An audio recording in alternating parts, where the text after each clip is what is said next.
खुलुमबाय गोजोन फुंबिलिनि बयनिसिमबो गाहाम हामलायनायजों लोगोसे नोंथांमोनखौ आंनि एसबी बड' निउज चेनेलाव बयखौबो बरायबावनाय थाबाय। आं सिबि रानी ब्रह्म नोंथांमोननि थाखाय आं फिन गोदान खौरां लानानै फैबावबाय। आसा खालामो खौरांखौ नोंथांमोना जोबजासिम नायलांगोन। बांलादेशिफोरखौ होस्रांनो थाखाय धुब्रि आरो गवालपारायाव आयेन बेरेखायै हा आवग्रिनानै थानायफोरखौ जेरैखिजाया होस्रांनाय जागोन होननानै आसामनि गिबि मन्त्रि डक्टर हेमन्त बिश्व शर्मा बिथाङा बिबुंथि होनायनि उनावनो चापराव बङाइगाव जिल्ला खुंथाया सोरखारि हायाव आयेन बेरेखा दखल खालामनानै थानाय गोबां न'फोरखौ होस्रांदों। गासै 3,500 बिघा हायाव इभिक्सन जादों। मैयानि सानाव धुब्रि जिल्लानि चापरनि सर्व बाख्रा सन्तोषपुर सिराकुटा बेफोरनि गासै 3,500 बिघा हायाव मैयानि सानाव इभिक्सन बा होस्रांनाय जादों, जेराव गोबां दुंहाव थासारि जानायखौबो नुनो मोननाय जादों। मैयानि सानाव होस्रांजानाय सुबुंफोर आरो पुलिस प्रशासननि गेजेराव नारा नाथा जानायखौ नुनो मोननाय जादों। रागा जोंनाय सुबुंफोरा पुलिस प्रशासननि सायाव गाग्लोबदों। उल्थायै पुलिस प्रशासनाबो गाग्लोबनायनि दायाव बिथांमोननि सायाव लावथि सिबनो गोनां जादों। बेनि अनगायैबो होस्रांजानाय सुबुंफोरा जेसिबिनि सायाव अन्थाइ खुबैनाय आरो गेदेर गेदेर लावथि लानानै बुख्रुबनो नाजानायखौबो नुनो मोननाय जादों। बेबायदि मैयानि सानाव मोनसे दुंहाव थासारि जादों। मैयानि बे होस्रांनाय जाथायखौ खौरां लानो थाखाय MLA अखिल गगै बिथाङाबो जाथायथिलियाव फैदोंमोन, नाथाय बिथांखौ उनाव पुलिसा एरेस्ट खालामनानै लानानै थांदों। अखिल गगै फैनायनि उनाव दुंहाव थासारिया जादों होननानै फोरमायथिदों पुलिसफोरा। दिनैनि सानाव नोंथांमोनहा बेंकफोराव थांनो सानदों नामा? दिनैनि सानाव नोंथांमोनहा बेंकफोराव थांनो सानदोंब्ला आरो पाब्लिक गारिजों हान्थिनो सानदोंब्ला नोंथांनि साननाय आरो खामानिफ्रा दिनै जाफुंनाय नङाबो जानो हागौ। मानोना दिनैनि सानाव गुबुन गुबुन गौथुमा गासै भारतआवनो बन्द फोसावदों। गुबुन गुबुन गौथुम जेरै मिरु ट्रेड इउनियन, किसान मोर्चा कर्मचारी संगठन, मटर श्रमिक संगठन, नर्थ इस्ट पेट्रलियाम मजदुर इउनियन, बैंक, इन्सुरेन्स आरो गुबुन गुबुन इउनियनफोरा दिनै गासै भारतआवनो बन्द फोसावदों। साखा बन्द फोसावनायजों लोगोसे थाव, गेस बायदिनि आंखाल जागोन दिनैनि सानाव आरो बेंक आरो गुबुन गुबुन मावख'फोरावबो खामानि जानाय नङा। गासै 49 दाबिखौ लानानै बे बन्दखौ होदों। 49 दाबिखौ लानानै लेबार डिपार्टमेन्ट, लेबार मिनिस्ट्रि आरो भारत सोरखारनिसिम दाबि खालामदोंमोन, नाथाय खोनासङाखै होननानै फोरमायथिदों। अल इन्डिया बेंक इमप्लयनिफ्राय बेखौनो फोरमायथिदों दि सोरखारा भारतनि बेंकफोरखौ लासै लासै प्राइभेट खालामनो नाजादों, गेदेर उद्योग बिगोमाफोरनो होनो नाजादों। थोंजोङै प्राइभेट खालामनो हायैनि थाखाय बेंकआव साख्रियाव थिसननायखौ खम खालामदों। साख्रि ओंखारोब्लाबो कन्ट्रेक्चुएलावसो ओंखारदों। 2014 निफ्राय नायोब्ला बेंकफोराव 2 लाखनि बांसिन मावथि खम जाबोबाय। नाथाय सोरखारा गुबुन गुबुन पलिसिफोर जेरै PM जन धन यजना बायदि बायदिनि खामानिखौ बेंकनि मावथिफोरनो जाबसिननानै होदों। बे लेखायै बेंकनि मावथिया 4 निफ्राय 5 लाखसो बांनो नांगौमोन होननानै बुंथियो बिथांमोना। बेनि अनगायैबो गुबुन गुबुन दाबिफोरा जाहैबाय मटर श्रमिक सामाजिक सुरक्षा आसनि बेखौ इमप्लिमेन्ट खालामनांगौनि दाबि 106/2 जाय हिडेन रान बेनि गेजेरजों ड्राइभारफोरनि हेंथा बा ड्राइभारफोरखौ जोबथेसालियाव जोबनाय जायो बेखौ बोखारनांगौनि दाबि। बेनि अनगायैबो गोबां दाबिफोरखौ लानानै गासै 49 दाबिखौ लानानै दिनैनि सानाव भारतआवनो बन्द होदों। PM किसाननि मुलाम्फायारिफोरनि थाखाय गोजोनथाव खौरां। 20थि किस्तिखौ नोंथाङा थाबैनो मोननो हागोन। जुलाइ दाननि 18 अक्ट'नि सिगांनो 20थि किस्तिया एकाउन्टआव हाबनो हागौ होननानै खौराङाव मोननाय जादों। नोंथाङा गावनि मुङा दंना गैया, अदेबानि नोंथाङा बे PM किसाननि रांखौ मोननो हागोन ना हाया बेखौ बेनिफिसियारि लिस्टआव थांनानै नायहैनो हागोन। pmkisan.gov.in आव थांनानै बेनिफिसियारि लिस्टखौ नायहैनो हागोन। जायफोर बिथांमोनहा नंखाय फोरमान बिलाइ होनानै PM किसान एप्लाइ खालामदों बिथांमोनहा बे मुलाम्फाखौ मोननाय नङा आरो EKYC आपडेट खालामाखैबाबो बे रांखौ मोननाय नङा। बेनिखायनो नोंथाङा दासिमबो EKYC आपडेट खालामाखैबा गोख्रैनो EKYC खौ आपडेट खालामनो हागोन, अब्लासो नोंथाङा PM किसाननि 20थि किस्तिखौ मोननो हागोन।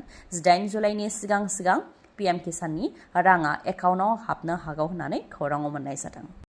दानि BTC सोरखारनि सायाव मोनफानि उनाव मोनफा जाख्ल'नायनि अजद सिखांदों। सोलोंथाइ बिफानाव 4 कौटि रां जाख्ल'नायखौ दिल्लीनिफ्राय अजद होनायनि उनाव दा आबाद बिफानाव 152 कौटि रां जाख्ल'नायनि अजद सिखांदों, जाय मोन्नैबो बिफाना BTCनि गाहाय प्रमद बर'नि सिङाव।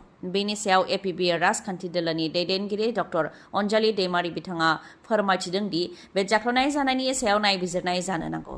सोलोंथाइनि सायाव जाख्ल'नाय जानायखौ रावबो लुबैया होननानै बुंथियो बिथाङा। बेनि अनगायैबो सोरखाराव फैबानो दि जाख्ल'नाय जानांगौ बियो नङा खामानिया ट्रेन्सपारेन्सि जानो नांगौ होननानै बुंथियो बेनि अनगायैबो जोंनि 6 शिड्युलाव आबुङै जोंनि आखाइ थानांगौमोनब्लाबो दानि सोरखाराव ओरैबायदि सुबुंफोर दङ जायफोर जोंनि साननाय हनाय जोंनि मोनथाय जोंनि नांनाय जारिमिनखौ जेबो मिथिया खालि बिथांमोनहा सोरखाराव फैनांगौ रां आरजिनांगौ रां बख'नांगौ बेबायदि मेन्टेलिटि थानाय गोबां मानसिफोर दं दानि सोरखाराव जायनि थाखाय जाख्ल'नाया गोरलैसिन जादों दानि सोरखाराव होननानै बुंथियो डक्टर अनजालि दैमारि बिथाङा फोरमायथिनो गोनांदि एपिबि राजखान्थि दोलोआ सिगांनिफ्राय लानानै दासिम गोख्रोंनिफ्राय गोख्रों जाबोबाय थानायखौ नुनो मोननाय जादों ब्लक आरो डिस्ट्रिक्ट लेभेलाव कमिटि दानाया फ्राय आबुं जाबाय होननानै फोरमायथिदों आरो फैबाय थानाय बिटिसि बिसायख'थियाव मोनफ्रोमबो सिटआवनो बा मोनफ्रोमबो बियाबावनो एपिबि राजखान्थि दोलोनिफ्राय बिजाथि फसंगोना फसङा बेखौ उनाव थांखि लागोन होननानैबो फोरमायथियो दा बिजाथि नागिरनाय जागासिनो दङ होननानैबो फोरमायथियो डक्टर अनजालि दैमारि बिथाङा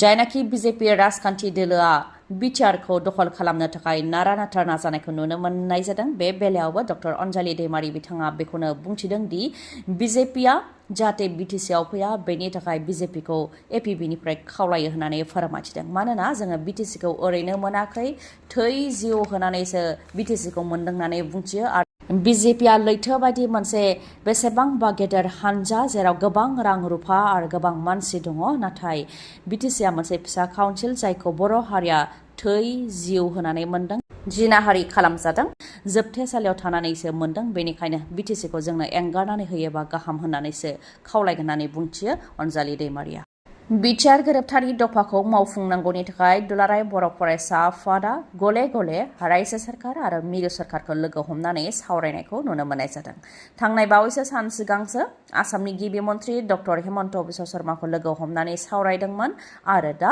एबसुनि थान्दै हानजा आरो प्रमद बर' जयैनो मिरुनि नखर मन्त्रि अमित शाहखौ लोगो हमदों फैबाय थानाय 6 दाननि गेजेरावनो जाहाथे बिटिआर गोरोबथानि आद्रा थानाय दफाफोरखौ मावफुंजोबनानै होयो बेनि थाखाय दाबि खालामदों बा सावरायदों होननानै फोरमायथियो दिपेन बर' बिथाङा बेनि अनगायैबो बिटिआर गोरोबथानि दफाफोर जेरै बिटिआरनि गोहोखौ बांहोनो थाखाय 125 एमेन्डमेन्ट आरो आर्टिकेल 280 खौ इमप्लिमेन्ट खालामनांगौनि थाखाय दाबि खालामदों होननानै फोरमायथियो बेनि अनगायैबो कार्बि आंलंआव थानाय बर'फोरनो एसटि हिल्स स्टेटास होनांगौनि दाबि सनितपुर आरो बिश्वनाथनि जायफोर गामिफोरा बिटिआराव हाबनायनिफ्राय थालांनो गोनां जादों बैफोर गामिफोरखौ बिटिआराव सोनांगौनि थाखाय दाबि खालामदों एनडिबिफोरजों लोगोसे रन्जन दैमारि जायफोर बिथांमोनहा जोबथेसालियाव दङ बिथांमोनखौ उदां खालामनांगौनि थाखाय दाबि दैखांदों आद्रा थानाय 6 दान अदेबानि 2026नि सिगांनो बिटिआर गोरोबथानि आद्रा थानाय दफाफोरखौ मावफुंनांगौनि थाखाय दाबि खालामदों होननानै फोरमायथियो बिथांमोना लोगोसेनो एनआइए केसाव नांनानै थानाय एनडिबिफोरखौ उदां खालामनानै होनायखौ लानानै मिरु नखर मन्त्रि अमित शाहजों लोगोसे आसामनि गिबि मन्त्रि बिथांनिसिम साबायखर जासियो एबसुनिफ्राय आसामनि मेडिकेल कलेजाव मुं थिसननो साननाय फरायसाफोरनि थाखाय दुखुनि खौरां थांनाय 2024 मायथाइयाव आसाम सोरखारा सोरखारि फरायसालिफोराव फरायनाय फरायसाफोरनि थाखाय इन्जिनियारिं कलेज आरो मेडिकेल कलेजाव 5% रिजार्भेसन होदोंमोन आसाम केबिनेटआव बे थांखिखौ लानाय जादोंमोन आरो दा आसाम गेजेटनि गेजेरजोंबो फोसावनानै होदोंमोन जायफोर फरायसाफोरा थाखो 7 निफ्राय थाखो 12 सिम सोरखारि फरायसालियाव फरायदों बिथांमोननि थाखाय इन्जिनियारिं कलेजाव 5% आरो मेडिकेल कलेजाव 5% रिजार्भेसन होनाय थांखि लादोंमोन नाथाय दा मेडिकेल कलेजनि 5% रिजार्भेसनखौ हरखाबै बोखारनानै होबाय आसाम सोरखारा बेराफारसेथिं इन्जिनियारिं कलेजनि सिट रिजार्भेसनखौ दासिमबो बोखारथ'वाखै मेडिकेल कलेजाव सोरखारि फरायसालियाव फरायनाय फरायसाफोरनो रिजार्भेसन होनायखौ बोखारनायखौ लानानै फरायसाफोरा दुखु मोननाय फोरमायथिदों 1 बोसोरावनो बोखारनायखौ लानानै दुखु मोननाय फोरमायथिदों जेबो अफिसियेल नटिफिकेसन फोसावालासे हरखाबै बोखारदों होननानै फोरमायथिदों 2025नि मेडिकेल कलेजाव मुं थिसननायनि आनजाद जानायनि 20 सान सिगांसो हरखाबै बोखारदों जेराव गोबां फरायसाफोरानो मेडिकेल कलेजाव मुं थिसननो मिजिंथिनानै दंमोन होननानै फोरमायथिदों बेनि अनगायैबो आसाम सोरखारा सोरखारि फरायसालिखौ गोबां बाख्नायनायजों लोगोसे गोबां खाबु होनायनि खोथाल' बुङो नाथाय रिजार्भेसन होनायखौ 1 बोसोरावनो बोखारफिननाया दुखुनांथाव होननानै फोरमायथियो फरायसाफोरा चिराङाव मानसि बुथारनाय जाथाय रागा जोंनाय फिसायनि आखायाव थैनो गोनां जाबाय बिसिया काजलगाव पुलिस थानानि सिङाव थानाय कृष्णपुर गामियाव जादों बे बुथारनाय जाथाया। बुथारग्रा फिसायनि मुङा जितु हेम्ब्रम 33 बोसोर बैसोनि आरो बुथार जानांनाय बिसिनि मुङा पुदिन हाजदा 25 बोसोर बैसोनि। मिथिहोनाय बायदिब्ला बिसि आरो फिसायनि गेजेराव नांज्लायनाय जादोंमोन। उनाव नांज्लायनाया बांनायाव रागाखौ होबथानो हायाव जितु हेम्ब्रमा लहाजों गावनि बिसिनि सायाव गाग्लोबदों, जायजों जिउ खोमानो गोनां जादों 25 बोसोर बैसोनि पुदिन हाजदाया। जाथाय जानायनि उनाव काजलगाव पुलिसा जाथायथिलियाव नुजाथिहैनानै बिसिखौ बुथारनायनि दायाव फिसाय जितु हेम्ब्रमखौ हमदों। फुंनि 7:30 बाजियावनो जानो मोन्दों बे बुथारनाय जाथाया। काजलगाव पुलिस थानानि सिङाव थानाय कृष्णपुर गामियाव जादों बे जाथाया। आफां आसामनि देरसिन मेगननि फाहामसालिनि मादाव गंसे बङाइगाव थानाय आइ हस्पिटालाव असिटि मेसिन सफैबाय, जायनि गेजेरजों मेगननि जेंनाखौ हमदांनाय जायो आरो फाहामथाय होनाय जायो, जेरै मेक्युलार डिजेनेरेशन, डायबेटिक रेटिनोपैथी, ग्लक'मा आरो मेगन सिंनि दुखु मोननायखौ हमदांनो हानाय जायो आरो फाहामथाय होनाय जायो। असिटिनि अनगायैबो गुबुन गुबुन सार्भिसखौबो मोननो हागोन, जेरै कर्निया, मेडिकेल रेटिना, ग्लक'मा इभेलुएशन, अकिउलोप्लास्टी, फार्मासि आरो अप्टिकेलबो दङ। बेनि अनगायैबो सानाय गैयालासे, सुथेनाय गैयालासे, इन्जेक्सन गैयालासे कम्पिउटार पेकनि गेजेरजों केटारेक्ट सार्जारिबो खालामनो हायो। आइ हस्पिटालाव डक्टर रुमि दास, डक्टर आशराफुल आलम आरो डक्टर मेघाली शर्माखौ नोंथांमोनहा मोननो हागोन। डक्टर रुमि दासआ तामिलनाडुनि अरविन्द आइ हस्पिटालनिफ्राय फैगोन। बिथाङा कर्निया आरो केटारेक्ट स्पेसियलिस्ट, MBBS, MS अप्थालमोलॉजी आरो टपिकल फेक' सार्जारिनि एक्सपार्ट। बिथांजों लोगोसे MBBS, MS आइ स्पेसियलिस्ट अप्थालमोलॉजी फेक' सार्जन डक्टर आशराफुल आलम आरो MBBS, MS आइ स्पेसियलिस्ट अप्थालमोलॉजी डक्टर मेघाली शर्माखौ मोननो हागोन। खम बेसेनावनो नोंथांमोनहा फाहामथाय लानो हागोन। थङा जाहैबाय बङाइगावनि लवार आसाम हस्पिटालनि उल्था दिगाव थानाय बास स्टेन्डनि साखाथियाव। कन्टेक्ट नाम्बारा 6900949900। दिनैनि खौराङा एसेनोसै। खौरांखौ जोबजासिम नायनायनि थाखाय गोजोन्थों। नोंथाङा आंनि चेनेलाव गोदानबा सानफ्रामबो फुंनि समाव खौरां मोननो थाखाय चेनेलखौ साबस्क्राइब खालाम आरो बेल आइकनखौबो क्लिक खालाम। लोगोसे खौरांखौ मोजां मोनदोंबा लाइक, कमेन्ट आरो शेयार खालामनो दाबाव। गोजोन्थों।